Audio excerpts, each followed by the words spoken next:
Teen kills stepdad for uncovering his sick secret. 911, what's the address of your emergency? Ma'am, my dad's been shot. Help! Somebody help me! When a hunting trip takes a devastating turn, a teenage boy fights to keep his stepfather alive. But as the investigation unfolds, what first appears to be a tragic accident will quickly become a case built on suspicion, secrets, and revenge. He had a look on his face. It was almost like he felt like he succeeded at part of this plan. It almost seems like he gets excited talking about it, like he wants to talk about it. Absolutely guaranteed this guy's a psychopath. He's a sick mother. The following is based on official police records released to date, and the footage has never been seen before until now.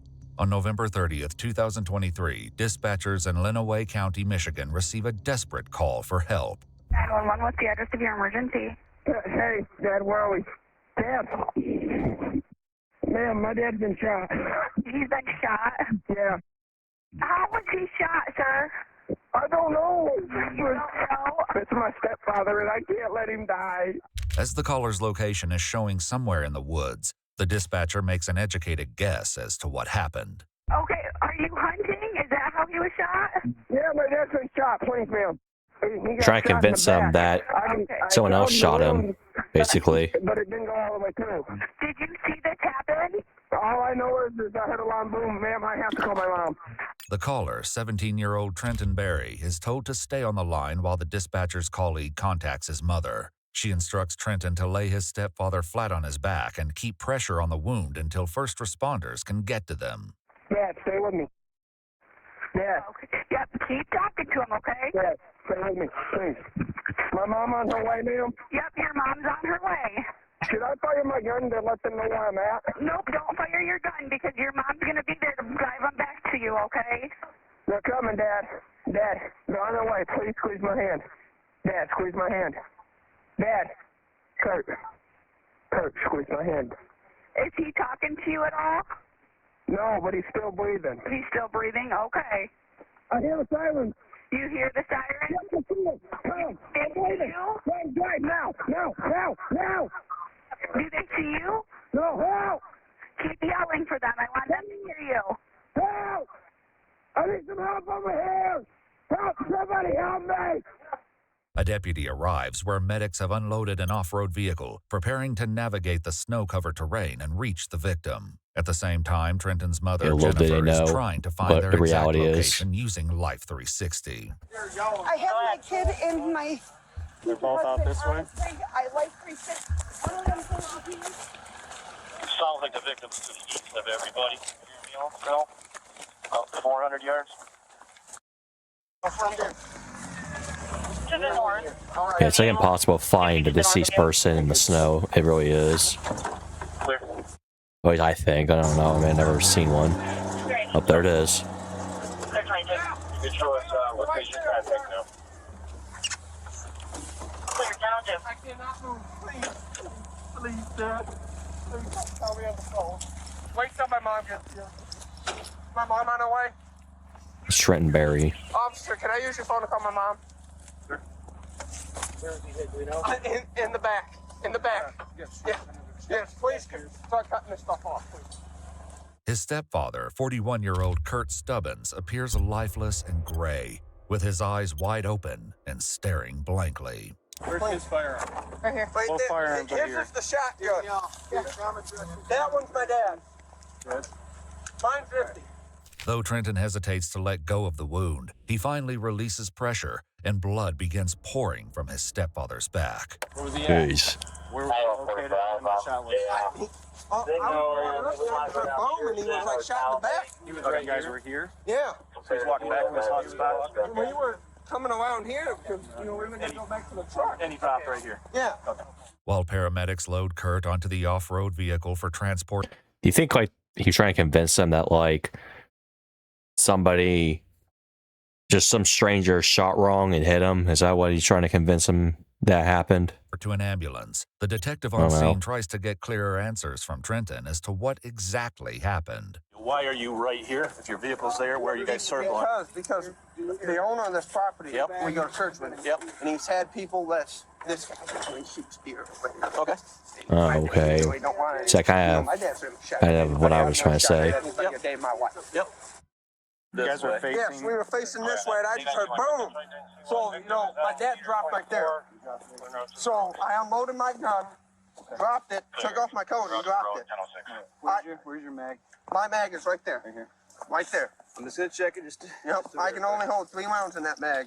Did you have one in the chamber as well prior to? There should only be 2 in that mag. So you did fire one. No, I didn't.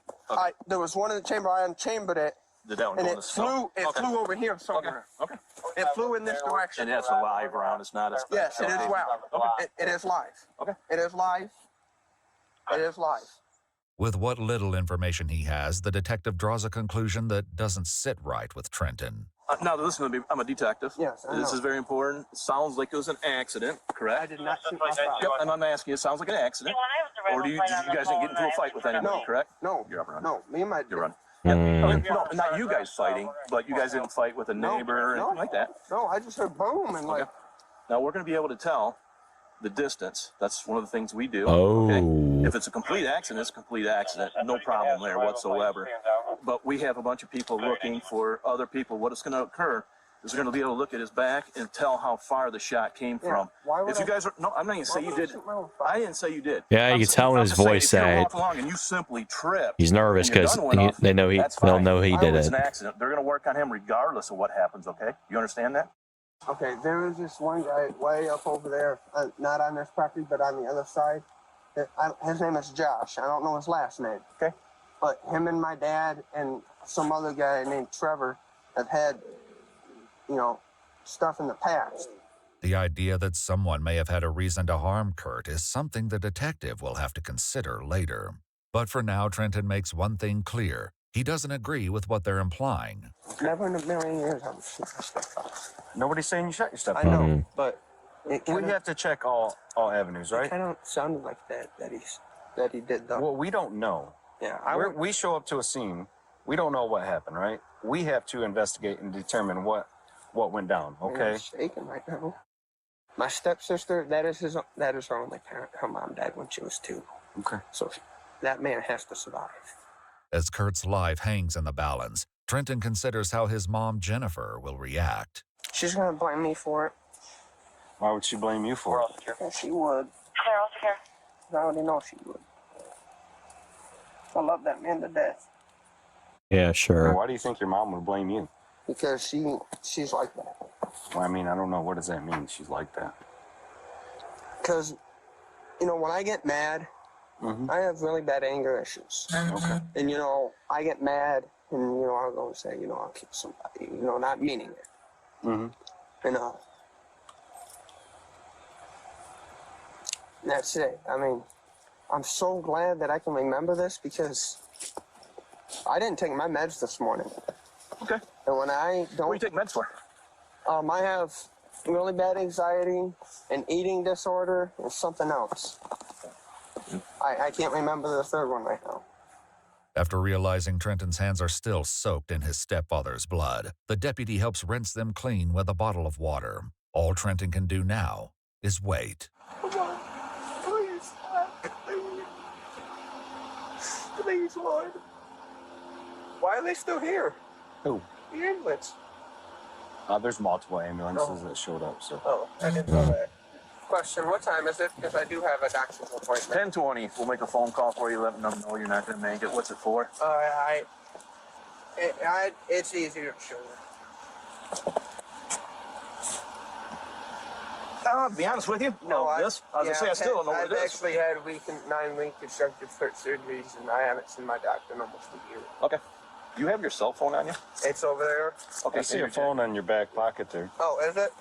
Oh, well, thank you, Deputy. Do you have his phone number in here? No, I don't, Detective.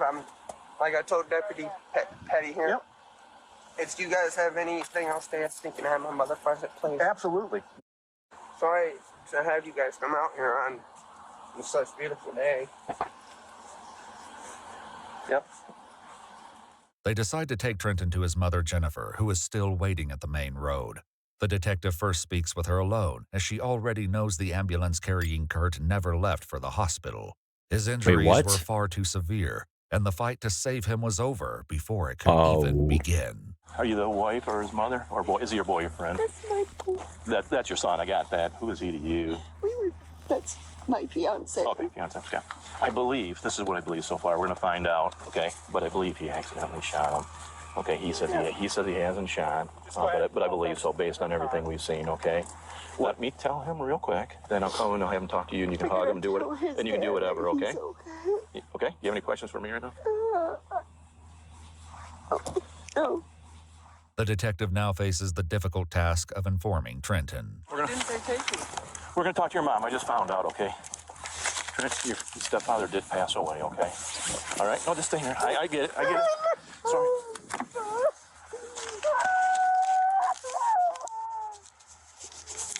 Ma'am?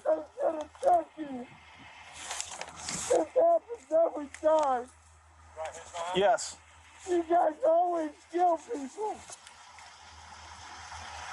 You guys always do this. They provided the first aid to him, the medical, when they got here, okay? Yeah. I walked up to him as soon as they got here, and it looked like he was probably passed, but we always work on him, okay? Your mom's right here, Trent. Oh, I don't believe it. Mama! Get up. Mama! No! No! Oh, no, Mama! The detective gives them some space as he provides his colleague with an update.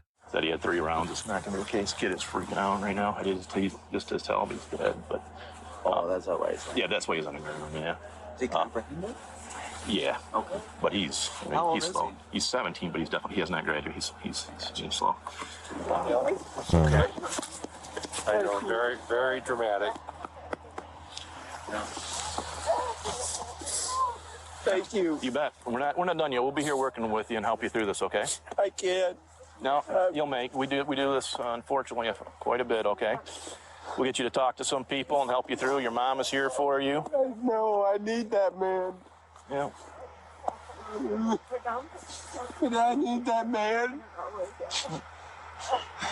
I can't carry on the family business without him. What is your business? Business. I'm on the landscaping. I can't do it without him. Yep, your stepdad runs a landscape? Yeah, I can't do it without him. Well, you're going to need to help your mom at this point. I need to get a job now. Okay. Well, let's get through this first, okay, Trent? Unfortunately, delivering the devastating news doesn't end with Trenton, as Kurt's 16-year-old daughter has just arrived, followed closely by Trenton's sister. Sounds like your father, I'm sorry, was accidentally shot, and he actually did pass away, okay? So...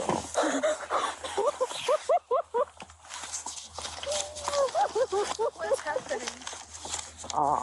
There was a hunting accident today. Who are you to her? That's my sister. Your sister? Is Kurt your dad? Yeah, he's my stepdad. Okay, come on here. It sounds like there was a hunting accident today, and Kurt passed away, okay?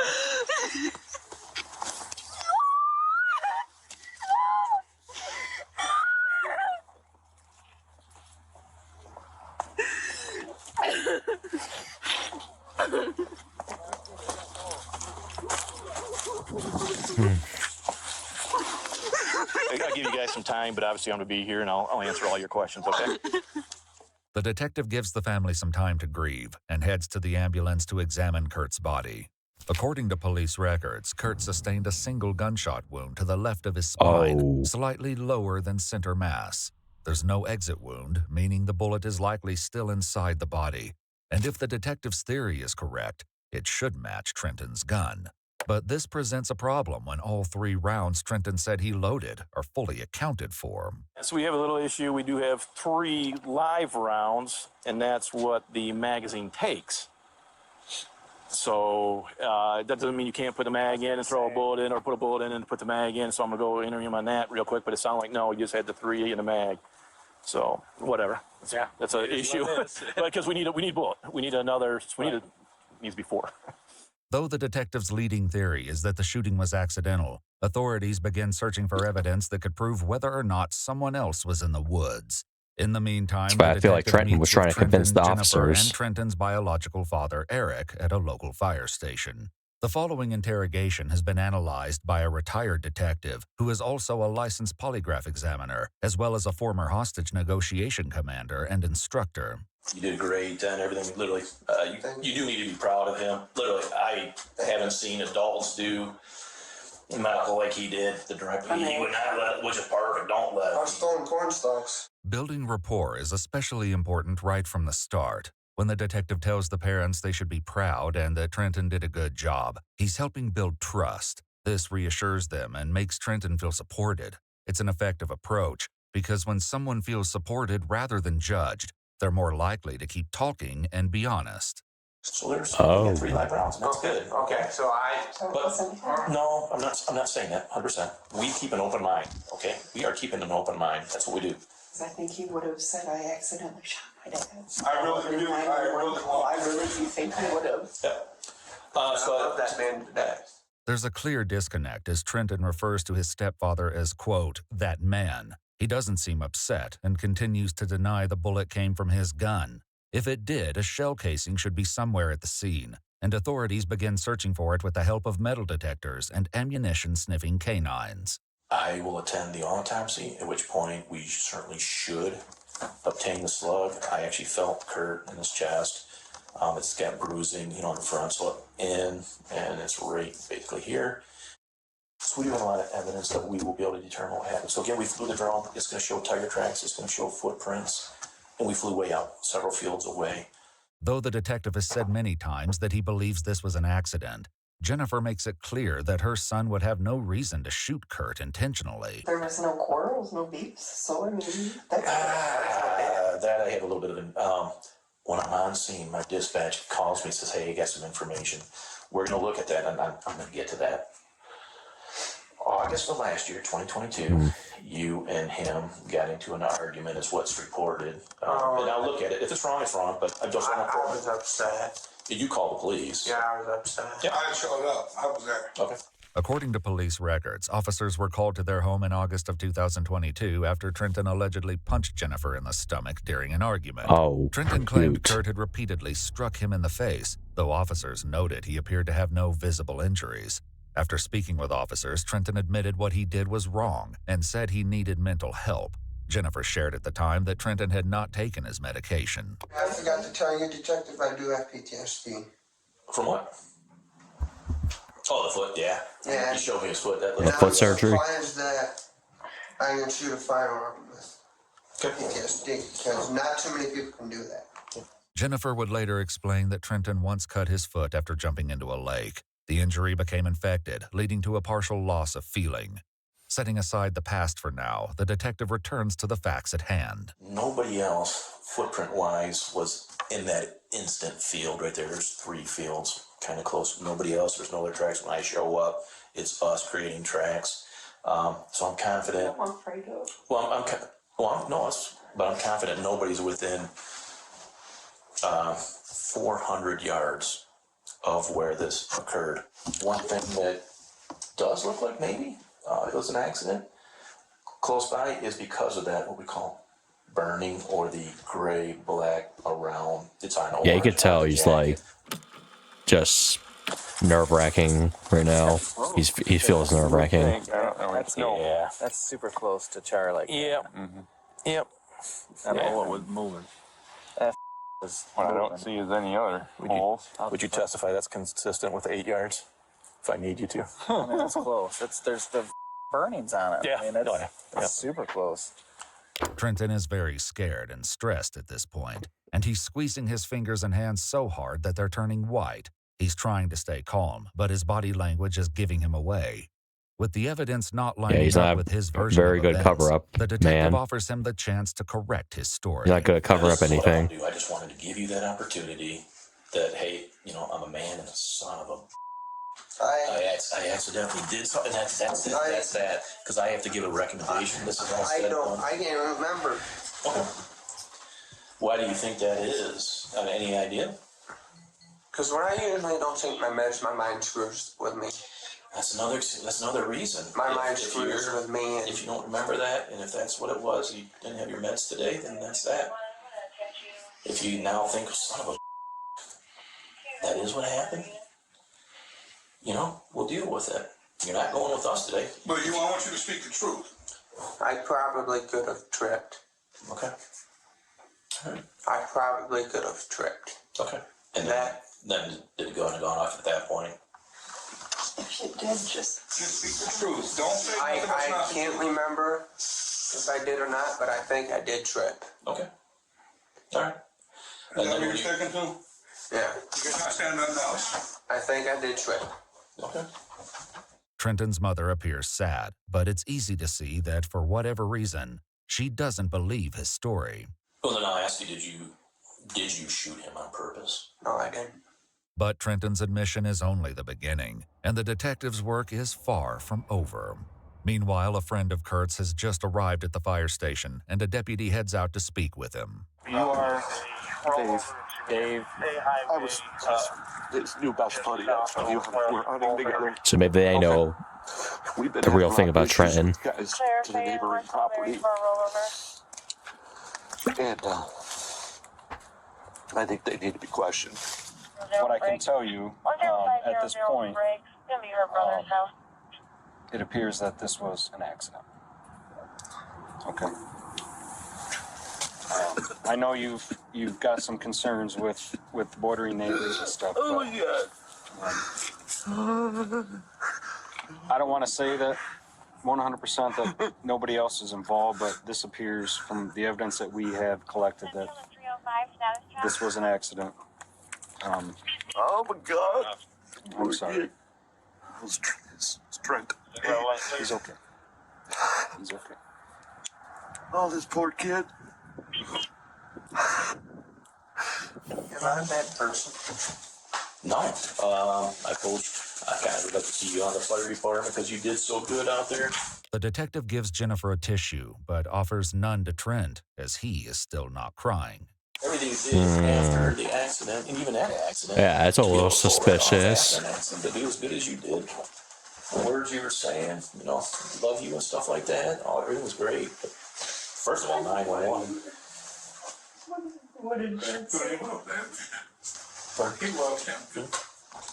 Wanting to see for himself exactly how the accident unfolded, the detective asked Trenton to demonstrate how he was walking while holding the firearm. I kind of went. You know what? You go ahead and stand up and just demonstrate. Why don't you stand up if you want? It was a freak accident. And I was walking and I tripped. I'm like, How was the gun when you were carrying it before you tripped, Trent? How did it happen? like this. And where was Kurt? In front of me. 8 to 10 yards away. And I didn't mean to. So he's saying he tripped and the gun went off. I believe. Everybody's gonna hate me now. We totally understand that. Nobody's gonna hate you. Yeah, the whole family out there's gonna disagree with me and everything.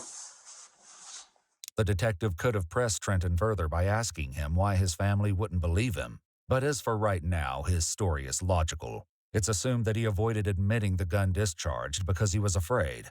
The normal instinct for a lot of people, especially a teenager, is to lie the first time the event is told, as they're scared of getting in trouble. Sorry, Mom. I didn't mean to. I didn't mean it. At least he's like kind of owning up to it. Not many people do that. At least that's what I'm seeing here. And he loved you and you loved him. I didn't mean to. Following his apology, Jennifer gently touches Trenton's shoulder, but soon pulls away. The detective ends the interview with the family for now, and Trenton apologizes for the earlier deception. I'm sorry I didn't tell you guys the truth sooner. Hey, the important thing is we sat down, it all came out, okay? But there are many questions that still demand answers. There is one last thing, though, that I want to be like, you've been a man here. Did you eject that shell and throw it? Did you put it in your pocket? What'd you do with this one? I told Zach right where it was. Oh, okay. Where was it? He said it landed by the bag, wherever the bag was at. It like landed and like all I saw was just something fly. It's like in those bushes, a bush somewhere. Okay. But after conducting multiple searches, the missing shell casing was nowhere to be found. After learning what happened to her brother, Kurt's sister contacted the detective with troubling allegations, claiming Jennifer withdrew money from Kurt's bank account while she was still at the crime scene. Eric and Jennifer later met with investigators to address the concern. Someone told me that while you were on scene, you transferred, and it doesn't mean you did anything because it doesn't even make sense to you. I mean, it's not like you told Trent to go kill him and then Trent shot him. I don't believe that that's the case, but nonetheless, on scene, you transferred money out of Kurt's bank account to another account. That doesn't mean it's illegal, I'm just simply telling you. Yes, so it is, okay. and I'm not afraid to tell you the truth. Yeah, no, go ahead. I don't know, I didn't know what it was going to do for the kids and I, and to pay our taxes. I got no issue with that, but I mean, when people say something, I look at it. I No, don't I'm mind not you going it's to lie legal. about it. No. So how much did you pop out and move? $5,200. So My taxes were almost $3,000. Yeah, it's not even $5,200. It's not worth. I mean, not even really worth it. You know. Jennifer believes Kurt may have had a $15,000 life insurance policy, but it was terminated earlier in the year for non-payment. Nobody ran out, took that gun from his hand. You know, over this $15,000, you didn't take the gun, shoot Kurt, hand it back to Trent, and then take off. Your shoe impressions aren't out there. There's no little girl shoe impression. There's no shoe impressions when I get there except for, you know, Trent and Kurt's and the deer. No vehicle tracks right there, you know, so. It's like that wouldn't have been worth his life. It didn't happen. I'm just saying, I mean, what you're telling me and this stuff, it came out, it didn't happen. While Jennifer firmly denies any involvement in Kurt's shooting, she also doubts that Trenton played a role, believing his admission to tripping may have been coerced. He was pressured into saying that because when he's at home, like it'd be like, hey, did you do this? And it could be his little brother that broke something and he'd be like, I did it, I'll clean it up. And he will take the blame for something he doesn't do. So him agreeing with me that he tripped and the gun going off, him agreeing to that, whatever.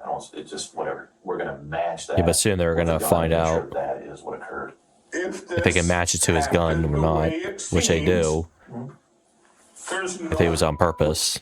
Sorry, Lord. No way. It was on purpose. He had no reason. Jennifer and Eric add that this entire incident has been extremely traumatizing for Trenton. Man, I'm going to tell you this. We were driving, and he heard an ambulance. And, dude, he grabbed his ears and just started wailing and just... Anger will kick in because he said, we killed him. He said, the medical killed him. We killed him. He got pissed at us. You guys always kill people. You guys always do this. So those are concerns for me. Okay, when something like you said, whatever he trips off and he goes, we didn't kill him. We know that. I know, but nonetheless, so there's something, again, that's what the doctors. Where there's something going on with him that does certain things. Our son. If it was his time, this was what God had planned. With these rumors addressed, there's little the detective can do but wait for Kurt's autopsy results before deciding how to move forward. But the case becomes further complicated when a deputy receives concerning Snapchat messages from a social worker, revealing communication between Kurt's 16-year-old daughter and her close friend. In the messages, she writes, I think someone is after me. I know it sounds crazy. There's this guy I keep on seeing who's nearby in this vehicle, or maybe Trenton or even Jennifer. Something is wrong. The detective later spoke with her to address these concerns. You literally think anyone's going to harm you? Are you afraid of anybody harming you right now? It's not necessarily that I'm scared. I've always had my dad. He's been the only one that's been there since I was born that I still have. And I feel unsafe in life in general without him now. That's kind of what I was meaning to say. But one message she sent was very clear regarding her fears. Kurt's daughter writes, I feel like I'm next. Trenton has almost shot him before hunting. He used to threaten to shoot us all and put a gun to my dad loads. So there was an incident a few years ago where Trenton and my dad were arguing. Trenton got mad. Jennifer wasn't there. I was sitting on the couch. Trenton walked out of his room with one of the guns, and it was loaded, and he was threatening to shoot everyone and everything because he was mad. And then my daddy had to kind of like push him back and everything, and Trenton tried wrestling him, so my dad kind of had to restrain him a little bit. My dad just, I don't know, he told Trenton to put the gun down and everything, and he yelled at Trenton. He didn't like back down or anything. He just stood his ground right there. Like, he did not move. And he was telling Trenton, and he grabbed the gun out of Trenton's hand and everything, and he told him to go to his room. Despite this incident, she makes one thing clear. They've had some fights in the past, but Trenton also has disability too. And he has some anger issues, but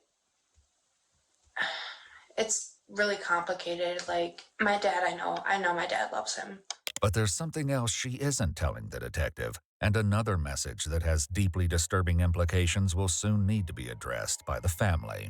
By January, Kurt's autopsy has been completed, and the detective contacts Trenton for a follow-up interview, as there are critical details to review. He arrives in the company of his parents, as well as his attorney. We used 2 canine, state police canine dogs. We used metal detectors. We did not find it. Did you end up taking the spent one and just put it in your pocket? Nope. Okay, so where is the spent shell casing? Should still be out there in that field. Okay.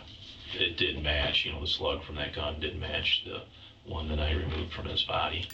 So it's confirmed that that bullet came from your Savage 350 that you had. So That's a nice rifle. I had my DNR officers walk the exact path all the way around. 1, to make sure there's no other foot and shoe impressions, and 2, to make sure there's no vehicle impressions.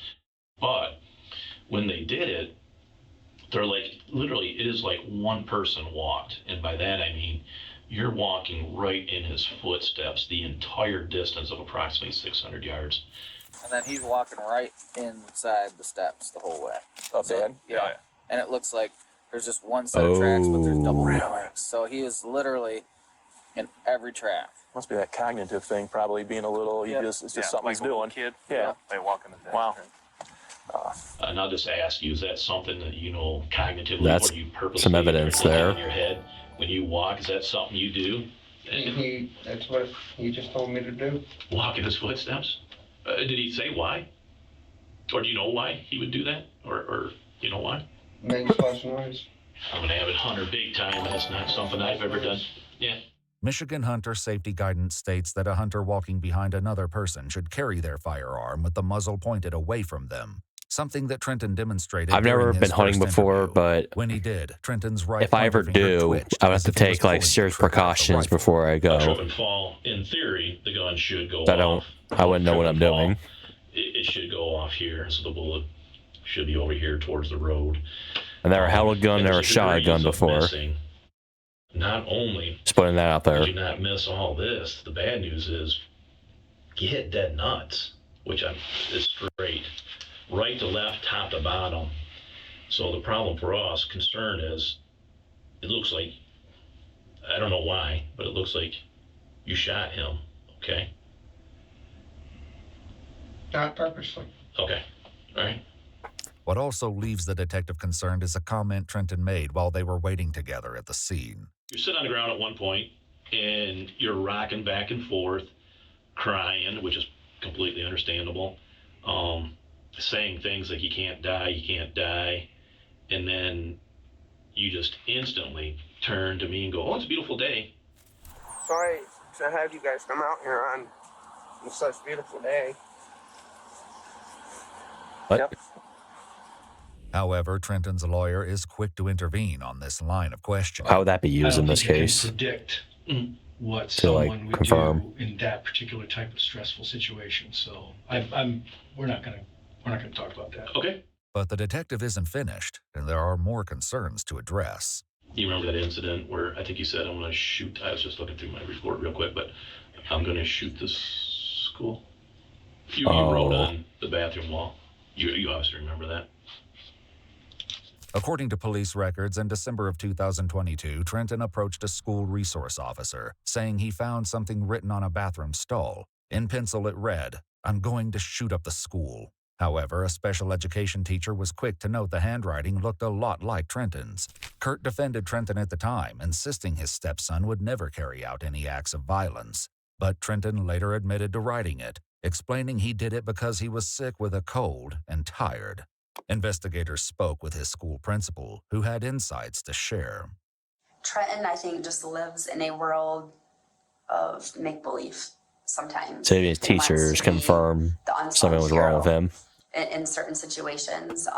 With the bathroom incident, he was going to help solve this crime, and I'm going to be like getting the whatever badge afterwards. Do you know what I mean? So we have the facts. Things are lining up. Just say that this is what you've done.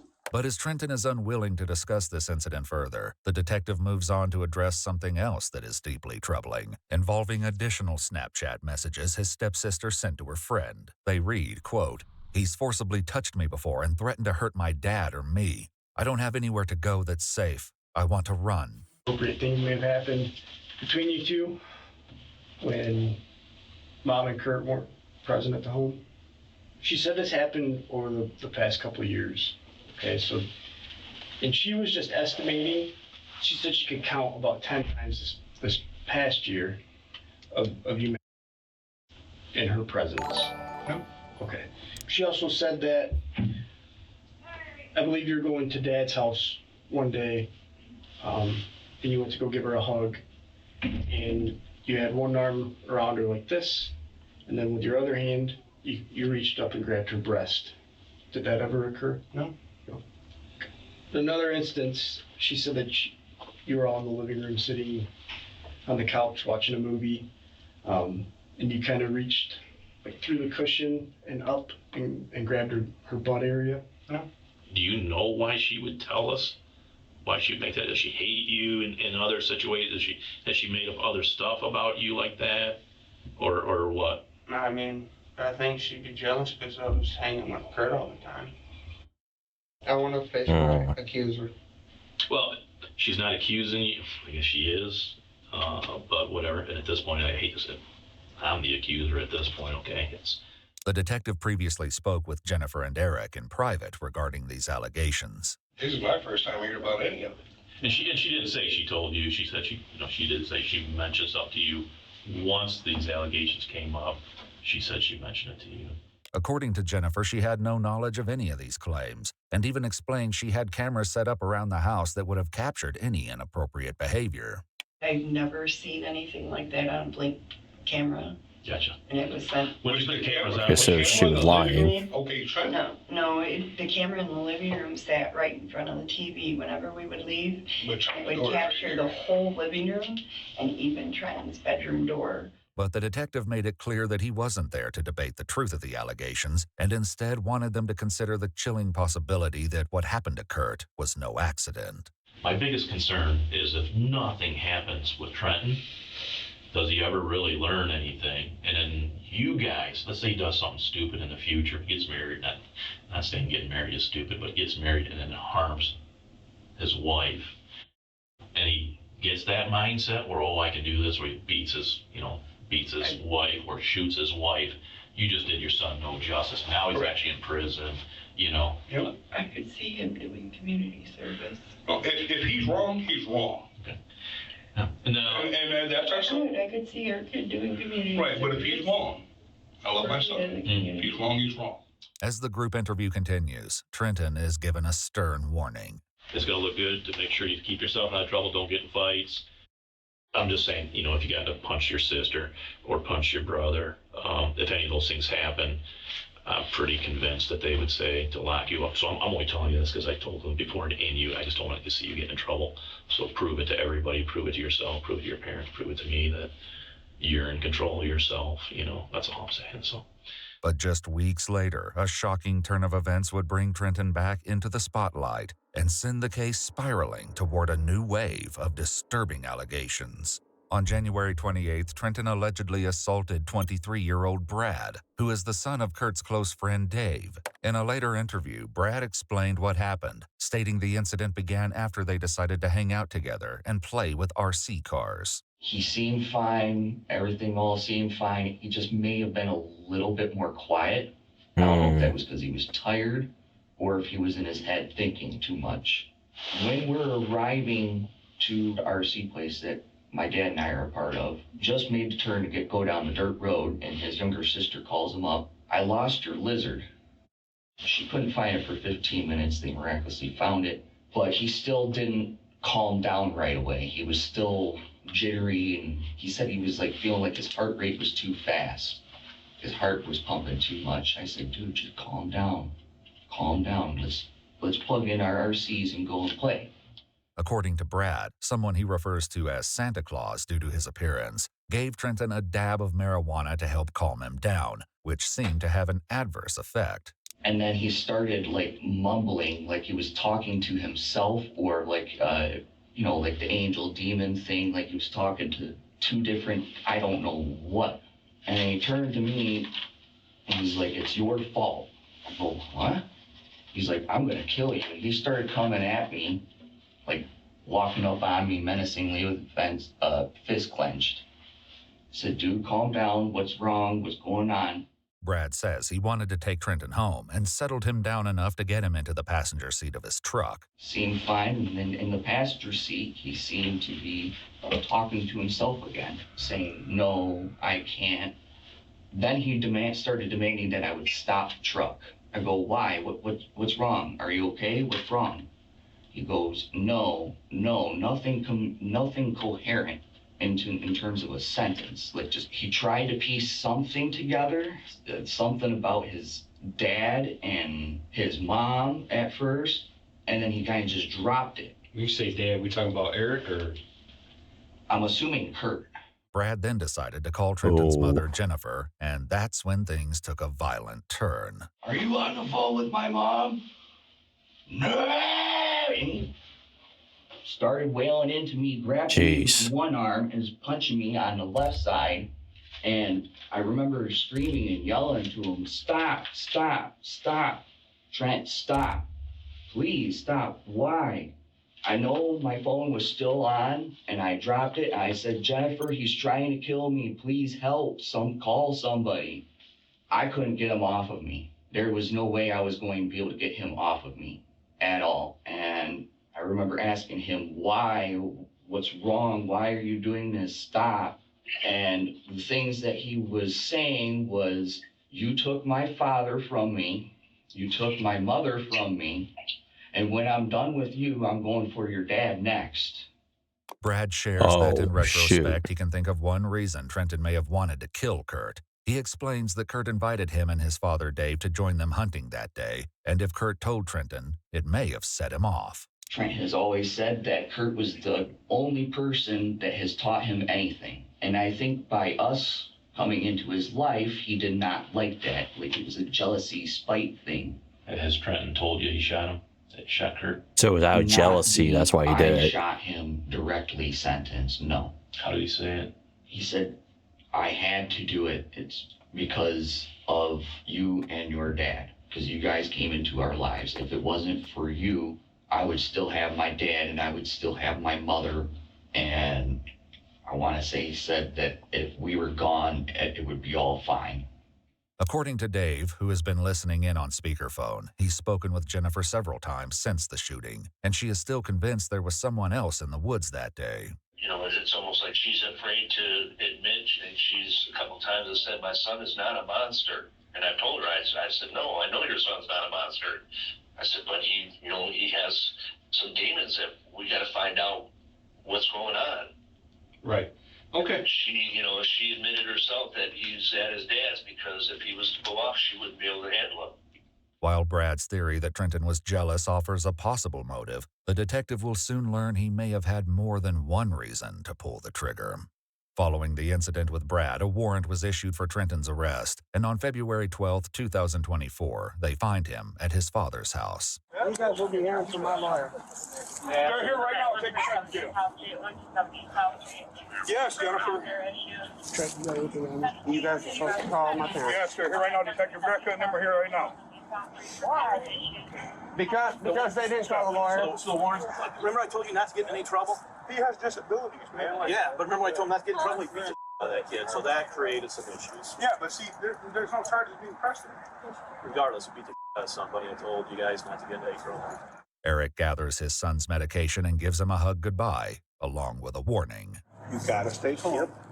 okay? He's calm, goes to the juvenile versus the adult. Right, I know. So much He better. just, Antoine, he just has disabilities. You know, I know. I'm trying to explain Clifton, that. You know, I've got kids. Still too. doesn't. man, I trust you. And I might No. rather them go to the juvenile than the county jail. You know what I'm saying? I know. You're gonna be okay. Yep, I know. I love you. I love you too, Pops. And hey, how'd you guys know where I was? Stalking me? Because there's nobody hiding. Why? Are you? It's the only other way that they know. No. Are you hiding something? No. Right then, shut your mouth. The only other way that they know. Shut your mouth. Trenton is transported to the Maurice Spear campus, a youth detention facility. After final hugs from his parents, he's left in the hands of the staff, who are told what comes next for Trenton. I just know with the campus, they know that things go a little different, but now he's actually being charged with them all. So, Right. And that part's going to piss him off. First of all, the kid doesn't know it's open murder. He thought it was careless use, which was what we thought originally, careless use of a firearm causing death. We got new information, so we changed it a little bit, and it's now open murder, and he's being charged as an adult. Both of those are going to put him over the edge. The mom can't handle him. They told us when he finds out he's going to nut out. So anyhow, here you go. Have a good day. We're out of here. Following his arraignment the next day, Trenton is charged as an adult on one count of open murder, among other charges, and is given a staggering bond of $10,005,000. He's later transferred to the Lenawee County Jail, where one thing quickly becomes clear. Inmates cannot be trusted with dark secrets. According to one of them, Trenton began butting heads with an inmate named Ed, leading to a chilling confession. He says, I'm gonna kill him, dude. I'm gonna kill him. Like referring to Ed, right? Because he pisses him off all the time, you know. Mm-hmm. And I said to him, like, hey, you should be careful of saying like that. You remember you are in here for a murder case, and that's not gonna help you someday. Like saying all that. And he said, it doesn't matter anyways.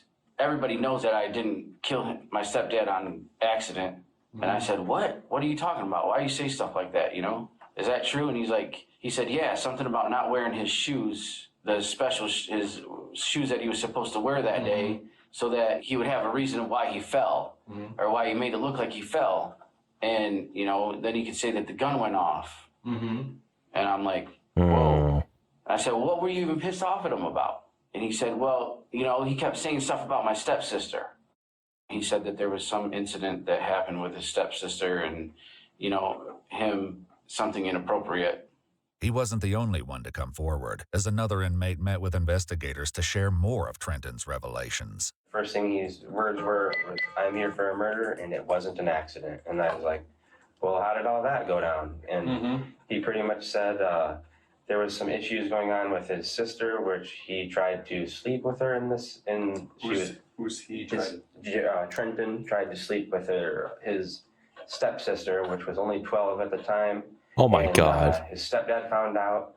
His stepdad called him out on it in front of everyone in the house, and he got extremely upset about that and felt like his stepfather had betrayed him or something. Mm-hmm. He adds that Trenton admitted he was angry and convinced his stepfather to go on the hunting trip. He said once they got out there, he let him get in front of him quite a bit, and then he took a stance on one knee and raised the rifle, and he said he shot.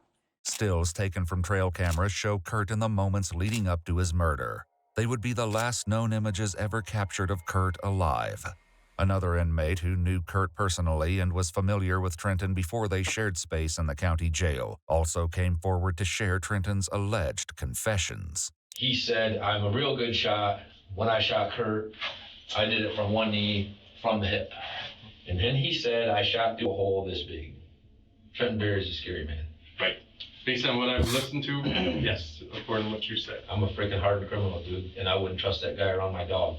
According to the inmate, Trenton learned that his stepsister was planning to testify against him at his trial, and Trenton made him a disturbing offer. He said, you're getting out soon, Mm-hmm. My mom and dad, I can get money. My mom and dad, I'll pay you $5,000 if you kill that.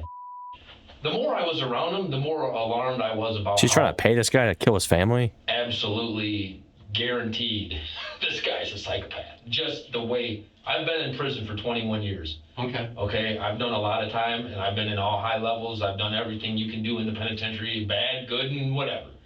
I've been around many, many murderers, and he has a definite psychopathic feel to his personality, to his way he acts, to the way he gets angry. She's scared to death of him. Okay. And that she's thinking about changing her name because she's worried that he's going to get out and do something. He's also talking about. Was he? Yeah, that he was. Like he said he her several times, then it went a couple times, and he's back and forth on the amount of time. Because that was kind of disturbing too, because they're both young, 15, 16. I mean, not just, but the way he talked about it was weird. Like, I think he was in some fantasy, like he wanted to her. Guys brag about girls in jail, and I get it, but not your sister or your stepsister. Exactly. If he found out that Barry was trying to do that to him, that he would have walked over there and smacked the out of him and said, listen, dude, if you think that's going on in this house, you know what I mean? That's just Kurt. And I tell you right now, I got no problem taking the stand on any of this. I would tell you what I told you today on the stand, because he's a sick mother. In one Snapchat message, Trenton's stepsister pointed to troubling behavior he displayed at the fire station on the day of Kurt's death, writing, "He was walking around laughing at the TV while everyone was crying." During Brad's interview, Dave shared something that happened after Kurt's death that left him deeply unsettled. I have a memorial cross with a deer that I picked up in memory of Kurt. And Trent said to me, he said, "You miss Kurt, don't you?" And I said, "Yeah, dude." And he had a look on his face that kind of struck me weird in his eyes. It kind of reminded me of, there's a picture of the Joker where he's kind of looking down and he's got a grin on his face and he's kind of like looking out of the top of his eyes, and it's just kind of like his eyes are just, they're like glowing. And he said that to me, looking at me, and it struck me odd. And it was almost like he felt like he succeeded at part of his plan. And when I seen that, I'm like, wow, I thought to myself, that's not Trent. Something's not right with Trent. He's got like that twisted look in his eyes. Sometimes he does this weird grin thing, and sometimes he doesn't. It almost seems like he gets excited talking about it, like he wants to talk about it. Each of the inmates who came forward agreed to testify in court regarding Trenton's confessions. This seemed to upset him, however, as he was later captured on camera writing a letter to one of the inmates, stating, "Ryan, you are a rat-ass." This would later lead prosecutors to consider adding a witness intimidation charge. Though his case was initially set to go to trial, Trenton Barry eventually accepted a plea agreement in November of 2025, pleading no contest to a reduced charge of second-degree murder, and all the remaining charges were dropped. He was sentenced to 12 to 50 years in prison and will be eligible for parole in February of 2036, at the age of 29. Watch our full videos as basically they were getting away with originally it. made. When our hardened criminal calls someone a psychopath, you know it's absolutely insane.